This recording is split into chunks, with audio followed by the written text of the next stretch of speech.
जय हिंद दोस्तों। तो हमने लास्ट कंप्लीट कर लिया था वाटर कंजर्वेशन वाला चैप्टर और अब हमारा लास्ट चैप्टर बचा हुआ है, that is the miscellaneous portion. So today we will be covering this miscellaneous portion.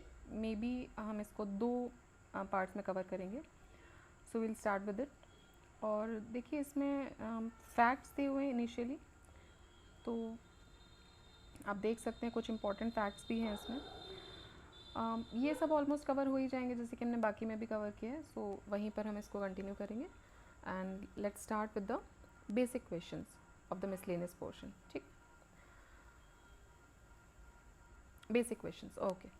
सो पहला क्वेश्चन है, which of the following is known as Dakshin Gangotri. Dakshin Gangotri किसको बोला गया है? The place of origin of river Kaveri,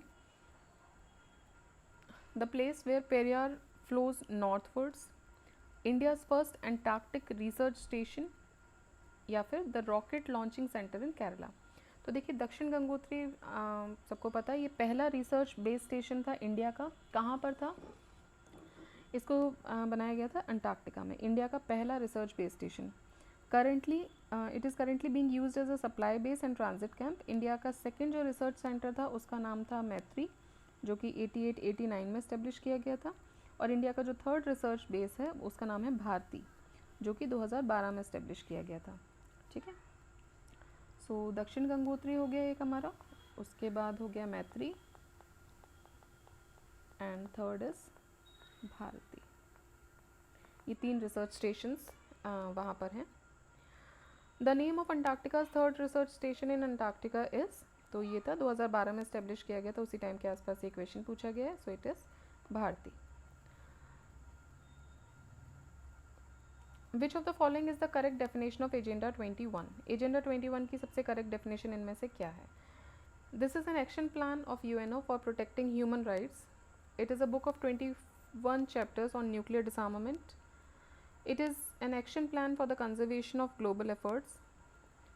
It is an action plan for conservation of global environment in 21st century, and it is an agenda for election of president in the next meeting of SAR. तो देखिए ये जो है, this is an action plan for the conservation of global environment in 21st century. So agenda 21 एक legally non binding, ठीक है, याद रखिएगा, legally non binding, voluntarily implemented action plan है किसका? यूएन का, with regard to sustainable development, and it is a product of earth summit, UN conference on environment and development, जो कि हुआ था रियो डी जेनेरियो ब्राज़ील में 1992 में। Agenda 21 एक 350 पेज का डॉक्यूमेंट है जिसको 40 चैप्टर्स में डिवाइड किया गया है और इसको 4 ग्रुप किया गया है 4 सेक्शंस में। तो ऐसा नहीं है कि इसमें 21 चैप्टर हैं। 21 डिनोट्स द 21st सेंचुरी, ठीक है। और एजेंडा क्या है कि वॉलेंट्रली जो भी एक्शन प्लान है यूएन का उसको इम्प्लीमेंट किया जा सके, किस लिए? With regard to the sustainable development. Next, agenda 21 is related to which field? Sustainable development के फील्ड से रिलेटेड है। Next is momentum for change climate neutral now. ये इनिशिएटिव लॉन्च किया गया था किसके द्वारा? तो momentum for change climate neutral now, ये बहुत ही फेमस था जब जिस समय पे आया था। तो ये इनिशिएट किया गया था, लॉन्च किया गया था UNFCCC के द्वारा। So it is an initiative launch by UNFCCC secretariat, और ये लॉन्च किया गया था as a part of larger effort to showcase successful climate action around the world. ठीक है, तो successful climate action around the world उसको शोकेस करने के लिए ये लाया गया था। Match list 1 with list 2 and select the correct answer from the codes given below. Skin cancer, noise pollution, global warming, ozone hole. तो कौन सा किससे रिलेटेड है? देखिए, नॉइज पोल्यूशन डेसिबल,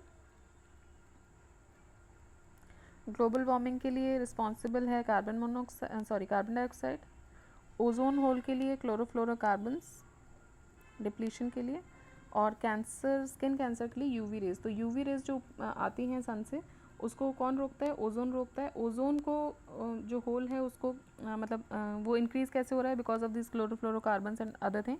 ये हमने बाकी चैप्टर्स में डिस्कस किया हुआ था ओजोन वाले चैप्टर में। सो ये जो है इससे रिलेटेड हो जाएगा CFC से। ठीक है, एक बार देख लेते हैं। Skin cancer ultraviolet rays, noise pollution decibel, global warming carbon dioxide, and ozone hole chlorofluorocarbons. In Uttar Pradesh the first biotech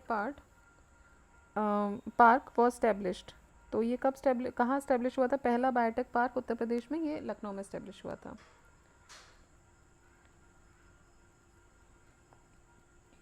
next is biotechnology park in Uttar Pradesh has been establish in Lucknow, और ये सेटअप हुआ था 2002 में, तो ये पहला था. Match list 1 with list 2, institute and place. National institute of nutrition, wildlife institute of India, national institute of Ayurveda and national institute of naturopathy. तो wildlife institute of India तो देखिए देहरादून में है, ठीक है. उसके बाद हम बात करें अगर नेशनल इंस्टीट्यूट ऑफ आयुर्वेदा का, तो ये जयपुर में है. National institute of naturopathy is in Pune, and उल्टा लग गया. एनीवेज ये देखिएगा, national institute of naturopathy Pune में है और नेशनल इंस्टीट्यूट ऑफ न्यूट्रिशन जो है वो हैदराबाद में है. तो ये बहुत बार पूछा जाता है, ये बहुत बार पूछा जाता है, ये आगे देखते हैं कितनी बार पूछा जाता है, बट ये बहुत रिपीटेडली बहुत सारी जगहों पे पूछा गया है, ठीक है. फिर है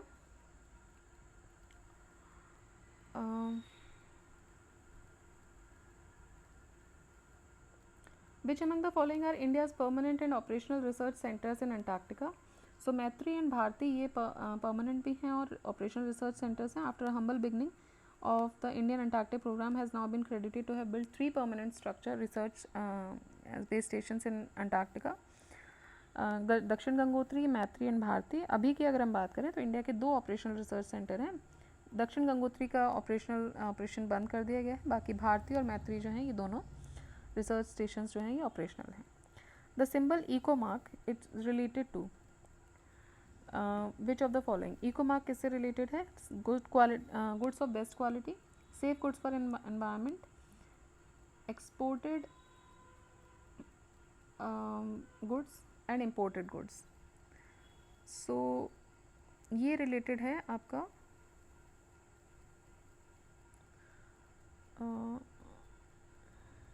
आंसर इसका सी है, safe goods for environment.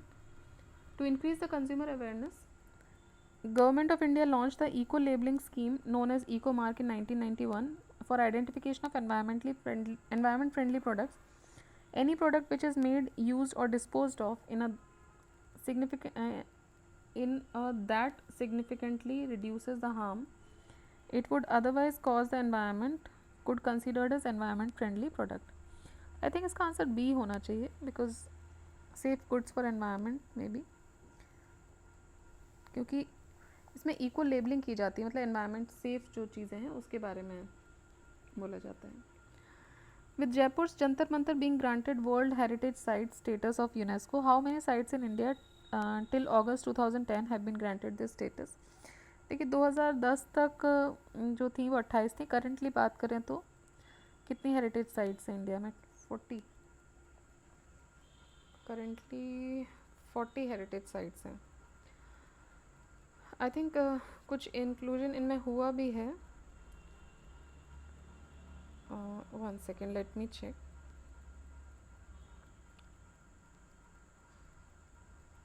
Forty 43 हो गई हैं देखिए, ठीक है. सो टोटल अभी 43 साइट्स हैं जो वर्ल्ड हेरिटेज साइट्स में हैं, जिसमें से 35 कल्चरल हैं, 7 नेचुरल हैं और एक जो है वो मिक्स्ड है जो कि कंचनजंगा है.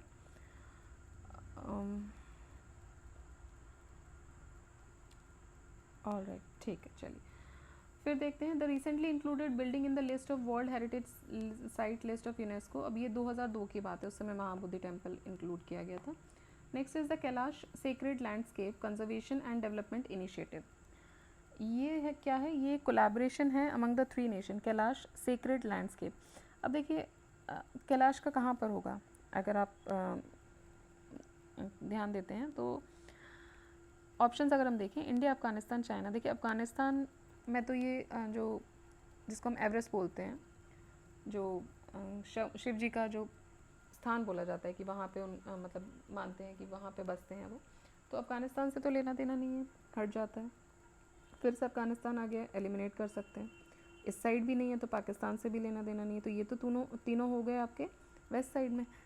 ये कहाँ पर है? ट्राई जंक्शन पे इंडिया, चाइना और नेपाल के, ठीक है. तो डी इसका आंसर हो जाएगा. Kailash sacred landscape conservation and development initiative जो है ये कोलैबोरेशन है among India and China and Nepal. Vegetation India, China and Nepal, ठीक है, याद रखिएगा. फिर vegetation is the true index of climate. ये स्टेटमेंट एसोसिएटेड है किसके साथ, मतलब किसने ये स्टेटमेंट दिया था? तो ये स्टेटमेंट दिया था खोपेन ने. The statement vegetation is the true index of climate is associated with Köppen climate classification, which is a system first published in 1900 and revised in 1918 by Vladimir Peter Köppen. Alright, so vegetation is the true index of climate. ये किसने बोला था? Köppen ने बोला था. Tsunami is the result of shrinking of the earth's crust, cyclones, submarine earthquake या tides. Easy है, submarine earthquakes की वजह से tsunami आया था. So tsunami क्या था? It is a series of large waves जो कि generate हुए हैं by an abrupt movement of the ocean floor, जो कि that can result from an earthquake, an underwater landslide, a volcanic eruption, or very rarely a large meteorite strike. However, powerful undersea earthquakes जो हैं वो responsible होते हैं tsunami के लिए. Which of the following is not correctly matched? Center for Ecological Science, Wildlife Institute of India, Indian Institute of Forest Management, and G.B. Pant Institute of Himalayan environment and development. ठीक है, तो Indian institute of forest management जो है वो कोलकाता में नहीं है, ये गलत है, भोपाल में है ये. बाकी जो है वो सही मैच है. Centre for ecological science Bangalore में है. Wild life institute of India देखिए दोबारा आया है, ये है देहरादून में. GB Pant institute of Himalayan environment and development ये अल्मोड़ा में है. Match list 1 with list 2 and select the correct answer. Institute and City, Forest Research Institute, FRI, Indian Grassland and Forest Fodder Research Institute, this is in Jhansi I guess. Central Arid Zone Research Institute, Jodhpur, and Indian agricultural research institute IARI new Delhi. तो देखिए FRI जो है वो देहरादून में है, उसके बाद Indian grassland and fodder research, ठीक है, तो फॉडर रिसर्च इंस्टीट्यूट जो है वो झांसी में है. Central arid zone research institute जो है जिसको कजरी भी बोलते हैं, ये जोधपुर में है. फिर इसका जो इसको बेसिकली कजरी बोला जाता है, इस नाम से फेमस है, ये जोधपुर में है. और इंडियन एग्रीकल्चर रिसर्च इंस्टीट्यूट ये न्यू दिल्ली में है. इंदिरा गांधी पर्यावरण पुरस्कार ये दिया जाता है हर साल. Significant contribution in the field of environment, ठीक है. तो ओवरऑल एनवायरनमेंट, अब afforestation is a part of environment. Then in the field of wasteland development ये भी एनवायरनमेंट का एक पार्ट है, इसमें भी कर सकते हैं. Exemplary world in the field of wild life, again this is a part. तो पार्ट में नहीं, होल एनवायरनमेंट के लिए कोई सिग्निफिकेंट कॉन्ट्रीब्यूशन किया गया उसके लिए इंदिरा गांधी पर्यावरण पुरस्कार दिया जाता है. इसको ministry of environment and forest के द्वारा दिया जाता है और ये शुरू किया गया था 1987 में, जिससे कि पब्लिक पार्टिसिपेशन को एनकरेज किया जा सके इन द फील्ड ऑफ एनवायरनमेंट. और ये इंडिविजुअल्स और ऑर्गेनाइजेशंस दोनों को ही दिया जाता है जिन्होंने भी कोई सिग्निफिकेंट या मेजरेबल कंट्रीब्यूशन दिया हो एनवायरनमेंट को प्रोटेक्ट करने और इम्प्रूवमेंट के फील्ड में. Which of the following pairs is not matched correctly? Appiko movement P Hegde, Chipko movement Sundarlal Bahuguna, save Narmada movement Medha Patkar ji, silent valley movement Baba Amte. Salim Ali ji, doctor Salim Ali, ये रिलेटेड थे साइलेंट वैली मूवमेंट से. एपिको मूवमेंट से रिलेटेड थे पी हेगड़े जी, चिपको मूवमेंट से सुंदरलाल बहुगुणा जी, सवा नर्मदा मेधा पाटकर जी. बाबा आमटे जो थे वो वाइल्ड लाइफ कंजर्वेशन के लिए फेमस थे, वो उससे रिलेटेड थे. साइलेंट वैली मूवमेंट के लिए जो फेमस थे वो थे doctor Salim Ali. Medha Patkar is related to which movement? तो ये नर्मदा बचाओ आंदोलन से रिलेटेड थी. इतना सवा नहीं होगा, देखिए अब save Narmada. What is the full form of NGT? National green tribunal. देखिए अब इससे इजी क्वेश्चन क्या ही होगा. National green tribunal, national green tribunal जो है ये इस्टेब्लिश हुआ था 18 अक्टूबर 2010 को under the national green tribunal act 2010. किसके लिए? For the effective and expeditious disposal cases relating to environmental protection and conservation of forest and other natural resources. Rally for valley programme जो है India में वो organise किया गया था to highlight the problems of. तो ये किसके लिए किया गया था? रीसेटलमेंट के लिए, ठीक है. रैली फॉर वैली प्रोग्राम जो है ये रिलेटेड था to the resettlement of displaced person, जो नर्मदा वैली से जिनको डिस्प्लेस किया गया था उसके लिए था. द वर्ल्ड हैबिटेट डे ये कब मनाया जाता है? October 5. तो अभी रिसेंटली निकला है world habitat day. This is observed on every year on the first Monday of October, जो भी फर्स्ट मंडे हो अक्टूबर का उस समय. अब इसमें ऑप्शन में अक्टूबर में एक ही ऑप्शन था 5 अक्टूबर, सो वो लगाया गया. इट वॉज ऑफिशियली, इसका कोई मतलब एक डे नहीं है. 1 अक्टूबर संडे का जो भी पड़ेगा, जो भी डेट होगी उस पर मनाया जाता है. ऑफिशियली इसको डेजिग्नेट किया गया था UN के द्वारा और सेलिब्रेट किया गया था 1986 में. With reference to the role of UN Habitat in the UN program working towards a better urban future, Which of the statement is or are correct? UN Habitat has been mandated by the United Nations General Assembly to promote socially and environmentally sustainable towns and cities, to provide adequate shelter for all. ठीक है. दूसरा है its partners are either government or local urban authorities only. UN Habitat contributes to the overall objective of the United Nations system to reduce the poverty and promote access to safe drinking water and basic sanitation. तो answer हो जाएगा इसका B. United Nation settlement programme जो है, it is the United Nation agency for settlement, human settlement and sustainable urban development. ये establish हुआ था 1978 में. कहाँ पर? Nairobi, at the capital of Kenya. ये एजेंसी जो है, it is mandated by the United Nation General Assembly. किस लिए? To promote socially and environmentally sustainable towns and cities. तो ऐसी सिटीज़ को और टाउन्स को डेवलप करना जो सोशली और एनवायरमेंटली सस्टेनेबल हों, जो कि इक्वेट शेल्टर प्रोवाइड कर सकें सभी के लिए. इसके जो पार्टनर्स हैं, it not only include the government and the local municipal authority, but personal और नॉन गवर्नमेंटल पार्टनर्स भी हो सकते हैं. मतलब कोई भी इसमें पार्टिसिपेट कर सकता है कंट्रीब्यूशन देने के लिए. It contributes to the overall objective of United Nation. क्या है इनका जो ऑब्जेक्टिव है कि पॉवर्टी को रिड्यूस किया जाए और साथ ही साथ सेफ ड्रिंकिंग वाटर और बेसिक सैनिटेशन का एक्सेस प्रमोट किया जा सके. United Nations conference on climate change COP21, ये कहाँ हुआ था? तो ये पेरिस में हुआ था. 2015 COP21 was held in Paris. It was 21st year session of Conference of Parties to the 1992 United Nations Framework Convention on Climate Change and 11th session of the meeting of the parties to the 1997 Kyoto Protocol. 27 summit जो हुआ last, वो हुआ शर्म अल Sheikh city, Egypt में. The world anti tobacco day, ये celebrate होता है कब? एंटी टोबैको डे होता है 31 मई को, तम्बाकू निषेध दिवस.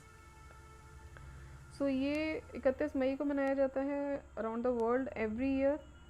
And it is intended to encourage abstinence from all forms of tobacco consumption around the globe. तो किसी भी तरीके का टोबैको कंजम्पशन नहीं करना है, इसलिए दिन मनाया जाता है 31 मई को. 19 नवंबर को क्या होता है? 19 नवंबर को होता है World Toilet Day. So it is observed on 19 November. 2013 में United Nation General Assembly officially designated November 19 as World Toilet Day. It is coordinated by UN water. साथ ही साथ गवर्नमेंट एंड पार्टनर्स भी इसमें कोलैबोरेशन में होते हैं. तो United Nation water and in collaboration with government and partners. Theme क्या थी वर्ल्ड टॉयलेट डे 2021 की? Valuing toilets. Match list 1 with list 2. Again list 1 list 2 important day and date. World Environment Day 5 जून को मनाते हैं. वर्ल्ड फॉरेस्ट्री डे मार्च 21 को.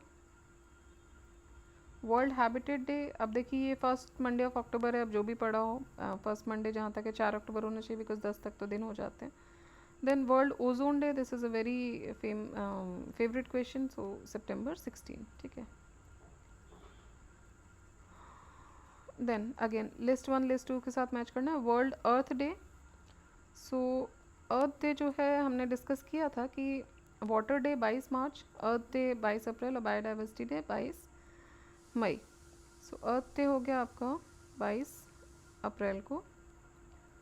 उसके बाद वर्ल्ड वाटर डे आपका लगा दीजिए 22 मार्च को. देन वर्ल्ड सिटीज़ डे 31 अक्टूबर, जिस दिन यूनिटी डे भी मनाते हैं. और वर्ल्ड पॉपुलेशन डे जो होता है वो 11 जुलाई को मनाया जाता है. ठीक है. Prime minister of India launch स्वच्छ भारत मिशन ऑफिशियली ऑन. तो स्वच्छ भारत मिशन लॉन्च किया गया था गांधी जयंती पे 2 अक्टूबर 2014 को. और ये अभियान लॉन्च किया गया था on the occasion of Mahatma Gandhi 145th birth anniversary पे उसको शुरू किया गया था. United Nations highest environmental honour champion of the earth award 2018, ये दिया गया था नरेंद्र मोदी जी को उस समय by UN Secretary General Antonio Guterres के द्वारा. और ये सेरेमनी दिल्ली में हुई थी 2018 में. In which district will the national dinosaur fossil park be set up. तो ये MPPSC का क्वेश्चन है, मतलब डिस्ट्रिक्ट वाइज पूछ रहे हैं, इसलिए अगर बाहर से पूछते किसी और स्टेट का होता तो मे बी स्टेट पूछ सकते थे. तो नेशनल डायनासोर फॉसिल पार्क जो है वो धार डिस्ट्रिक्ट ऑफ MP में ये सेटअप किया जाएगा. On the recommendation of Madhya Pradesh Wildlife Board, the National Dinosaur Fossil Park is being established in the Dhar district of Madhya Pradesh. It will be near Bagh Caves in Dhar forest. Bagh Cave is historically very famous caves हैं ये.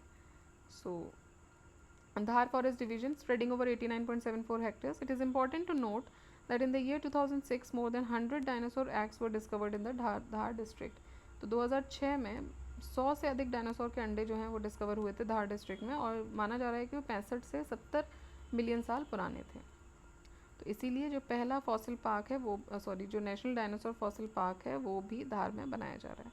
India's first national centre for marine biodiversity. India's first national centre for marine biodiversity ये कहाँ पर है? ये है जामनगर में. ये पहला है इसलिए आपको याद रखना है, स्टैटिक है, हमेशा पूछा जा सकता है. India's first national centre for marine biodiversity ये लोकेटेड है जामनगर गुजरात में. And the centre will have the goal of safeguarding the biodiversity of coastal areas. ठीक है, तो सेंटर का क्या गोल होगा कि भाई जो भी कोस्टल एरियाज़ है वहाँ की बायोडाइवर्सिटी को कैसे प्रोटेक्ट करना है वो ध्यान देगा इस पर. तो पहला कहाँ है? Jamnagar Gujarat. Central Arid Research Institute कजरी ये कहाँ पर है? अभी हमने पढ़ा था जोधपुर राजस्थान में. और ये बनाया गया था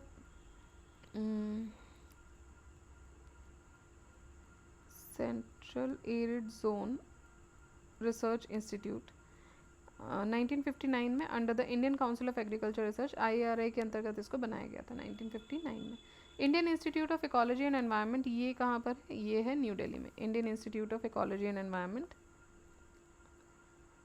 ये इस्टेब्लिश हुआ था on the occasion of world Environment Day 5 जून 1980 को. Indian institute of ecology and environment new Delhi 5 जून 1980.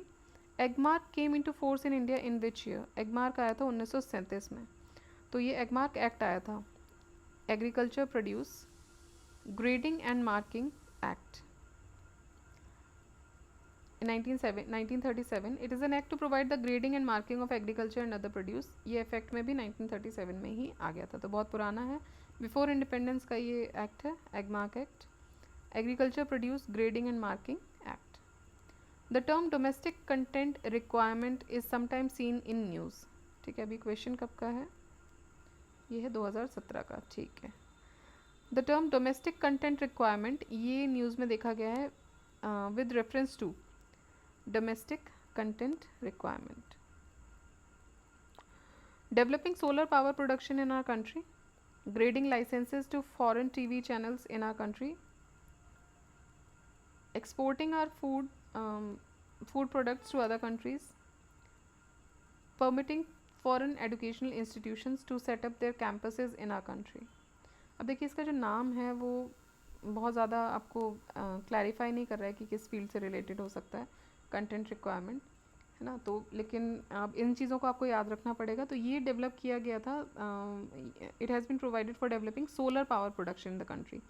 जनवरी 2010 में नेशनल सोलर पॉलिसी लाई गई थी which was earlier name Jawaharlal Nehru national solar mission. ये लॉन्च किया गया था किस लिए? To establish India as a global leader in the field of solar energy. According to this, solar utilities and batteries manufactured in India will be used for solar projects. तो इसके हिसाब से क्या था कि जो भी solar utilities और batteries जो इंडिया में बनाई जा रही हैं उनको solar project के तौर पे यूज़ किया जाएगा. इसमें ही under the first phase of mission the ministry of new and renewable energy 30% subsidy देती है डिसेंट्रलाइज्ड सोलर डिवाइसेस पे, जैसे कि lighting equipments, water heating equipments, solar coolers वगैरह पे. ठीक है, तो डोमेस्टिक कंटेंट रिक्वायरमेंट DCR ये किस लिए है? सोलर पावर प्रोडक्शन के लिए. In which of the scientific fields Borlaug award is given? तो बॉर्लॉग अवार्ड किस में दिया जाता है? एग्रीकल्चर में दिया जाता है, नॉर्मन बॉर्लॉग के नाम पर है ये. विच of the following is the main component of natural gas? Natural gas का मेन कॉम्पोनेंट क्या है? तो नेचुरल गैस का मेन कॉम्पोनेंट है मीथेन. नेचुरल गैस कलरलेस, अडरलेस और एनवायरनमेंट फ्रेंडली सोर्स होता है एनर्जी का. ये naturally occurring hydrocarbon gas mixture है जिसमें कि प्राइमरीली मीथेन होता है CH4. Which of the following is national aquatic animal of India? Again very easy question, Gangetic dolphin. Gangetic river dolphin ये नेशनल एक्वेटिक एनिमल है India का. This mammal is also said to represent the purity of the holy Ganga as it can only survive in pure and fresh water. तो ये जो है ये एक symbol है कि भाई गंगा नदी जो है वो अभी कितनी पोल्यूशन फ्री है, कितनी प्योरिटी है उसमें, क्योंकि ये सिर्फ और सिर्फ फ्रेश वाटर में और प्योर वाटर में ही सर्वाइव कर सकता है. It was notified as a national aquatic animal of India by Environment and Forest Ministry on 18th May 2010. तो 18 मई 2010 को इसको नेशनल एक्वेटिक एनिमल के तौर पे मतलब इसको नोटिफाई किया गया था. ठीक है. For weather science dispatch which of the following is use to fill balloons. Weather science dispatch के लिए इनमें से किसको बलून्स मतलब बलून्स में क्या भरा जाता है, इजी सा है. सो ये है हीलियम गैस. हीलियम एक इनर्ट गैस होती है जो कि बलून्स में भरी जाती है, use for weather science dispatch. Why is plant called prosopis juliflora often mentioned in the news. Prosopis juliflora news में क्यों रहता है generally? Because it tends to reduce the biodiversity in the area in which it grows. तो जहाँ पे भी ये लगता है वहाँ की बायोडाइवर्सिटी कम हो जाती है इसके आसपास की. ठीक है, इसलिए ये न्यूज़ में रहता है सोरोप्सिस ज्यूलिफोरा. ये एक्जॉटिक प्लांट है जो कि बाकी जो नेटिव प्लांट्स हैं उनको वाइप आउट कर देता है, और एनिमल्स को भी जो कि इसके आसपास होते हैं. It tends to reduce the biodiversity in the area in which it grows. For the betterment of human life which of the following steps is important. Human life के बेटरमेंट के लिए इनमें से क्या इंपॉर्टेंट है? Afforestation, ban on mining, protection of wildlife, reduce the use of natural resources.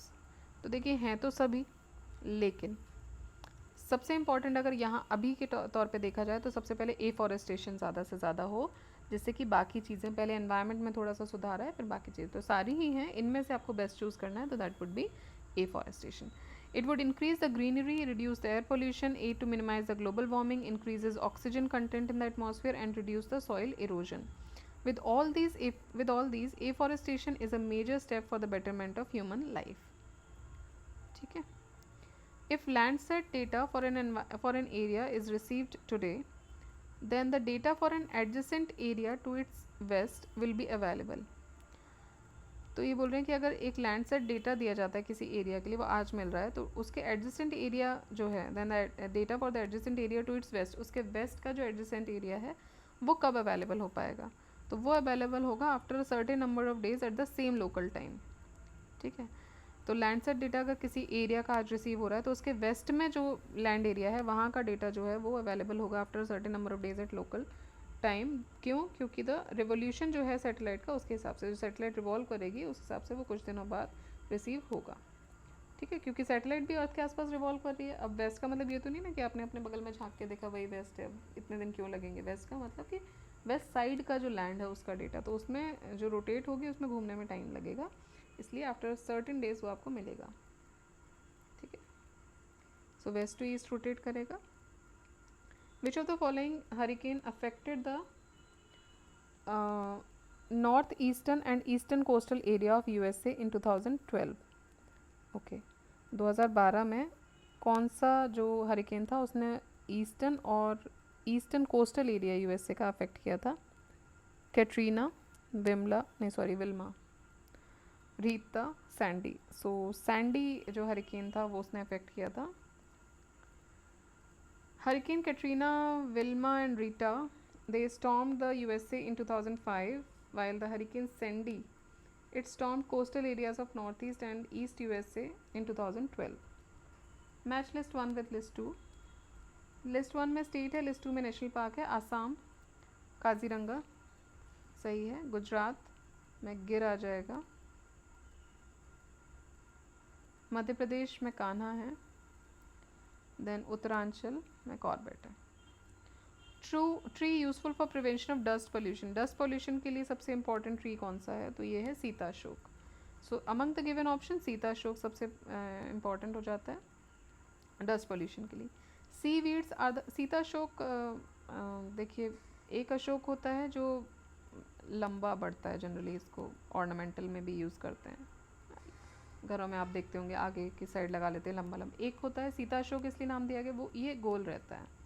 तो सीता अशोक इसलिए नाम दिया गया क्योंकि माना जाता है कि वाल्मीकि रामायण में जिस वृक्ष का वर्णन है जिसके नीचे सीता जी बैठी थी, वो अशोक का ही पेड़ था, और वो उसी तरीके का गोल पेड़ था जिसके नीचे वो बैठी हुई थी इतने समय तक, तो इसलिए उसका नाम सीता अशोक रखा गया है. ठीक है. Next, seaweeds are the main and important source of following element. तो सीवीड्स जो इम्पॉर्टेंट सोर्स हैं किसके हैं? आयोडीन के. Other important sources of iodine are seafood, dairy products, तो इनमें से जो इम्पॉर्टेंट सोर्स है अमंग द फॉलोइंग एलिमेंट्स वो है आयोडीन, जो कि सीवीड से मिलता है. Which of the following is not correctly matched? Buffalo, Bhadawari, Bhadawari buffalo का ही ब्रीड होता है, सही है. काऊ, सिंधी, ओके. गोट, जमुनापारी, ये भी सही है. शीप, थारपरकर. देखिए थारपरकर जो होता है वो काऊ का ब्रीड होता है ना. Tharparkar is the breed of cow. So इसमें देख लेते हैं. As per UPPCS the official key option A is not correctly matched, while the correct answer should be option D. Okay, तो करेक्ट आंसर डी होना चाहिए, क्योंकि ये बोल रहे हैं कि थारपरकर जो है वो ब्रीड होता है काऊ का, ना कि शीप का. ऑलराइट, बाकी तो सही है. और ये जो थारपरकर काऊ है ये गुजरात और राजस्थान में ज़्यादा पाई जाती है.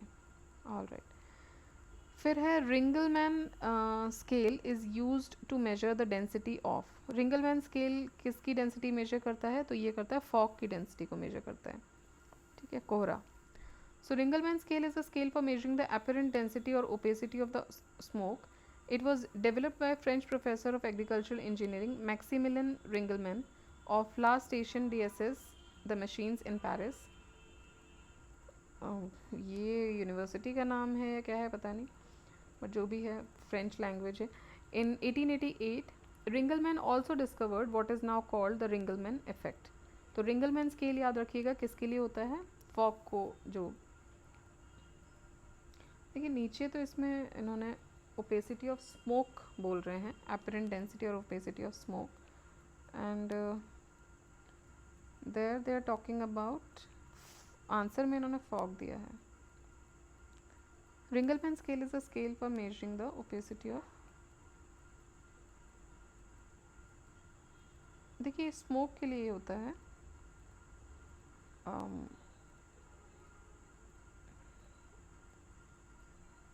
ओके, देखिए ये ना स्मोक के लिए होता है बेसिकली. ठीक है,